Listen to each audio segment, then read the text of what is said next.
پیارے ناظرین، آج ہم آپ کو سنائیں گے حضرت بہلول دانا کا واقعہ۔ بہلول نامی ایک بزرگ گنجی شہر کے رہنے والے تھے۔ یہ اکثر ایسی حرکتیں اور ایسی باتیں کر دیا کرتے جو بظاہر سمجھ میں نہیں آتی تھیں۔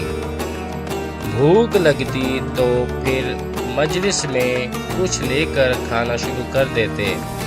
نیند آتی تو کوئی امیر یا غریب پاس بیٹھا ہو، یہ پاؤں پھیلا کر لیٹ جاتے۔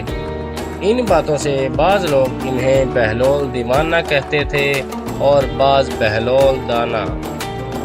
ایک دفعہ کسی نے کہا، بہلول، آپ کو بادشاہ نے گدھوں کا حاکم مقرر کر دیا ہے۔ فرمایا پھر؟ ایک مرتبہ کسی نے کہا، بہلول، بادشاہ نے تمہیں پاگلوں کی مردم شماری کا حکم کر دیا ہے۔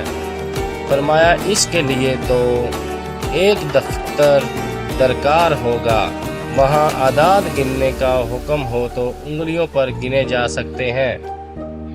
ایک دن آپ بادشاہ کے پاس گئے جو اس وقت کچھ سوچ رہے تھے۔ آپ نے پوچھا، سوچتے کیا ہو؟ اس نے کہا، میں اس وقت دنیا کی بے وفائی پر غور کر رہا ہوں کہ اس بے وفا دنیا نے کسی سے بھی وفا نہیں کی۔ آپ نے فرمایا، اگر دنیا وفا کرتی ہوتی تو تمہیں بادشاہی کیوں کر مل سکتی تھی؟ بس اس قصے کو جانے دو اور کچھ سوچو۔ ایک دفعہ بارش کی کثرت سے اکثر قبروں میں ایسے شگاف پڑ گئے کہ مردوں کی ہڈیاں اور کھوپڑیاں نظر آنے لگیں۔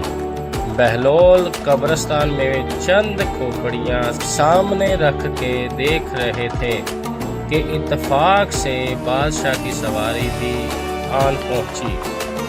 اس نے انہیں اس شغل میں مصروف دیکھ کر پوچھا، بہلول، یہ کیا دیکھ رہے ہو؟ آپ نے فرمایا، تمہارا اور میرا باپ مر چکا ہے۔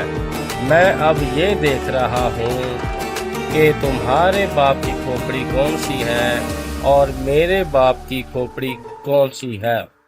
بادشاہ نے کہا، کیا غریب اور شاہ گدھا کی ہڈیوں میں بھی کچھ فرق ہوا کرتا ہے کہ پہچان لوگے؟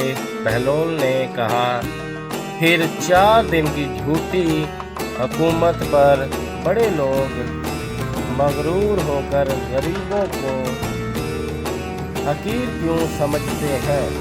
بادشاہ یہ بات سن کر قائل ہو گیا اور اس دن کے بعد حلیمی اختیار کر لی۔ پیارے دوستو، ہماری ویڈیو آپ کو کیسی لگی؟ اگر اچھی لگی تو لائک، شیئر، سبسکرائب لازمی کیجیے گا۔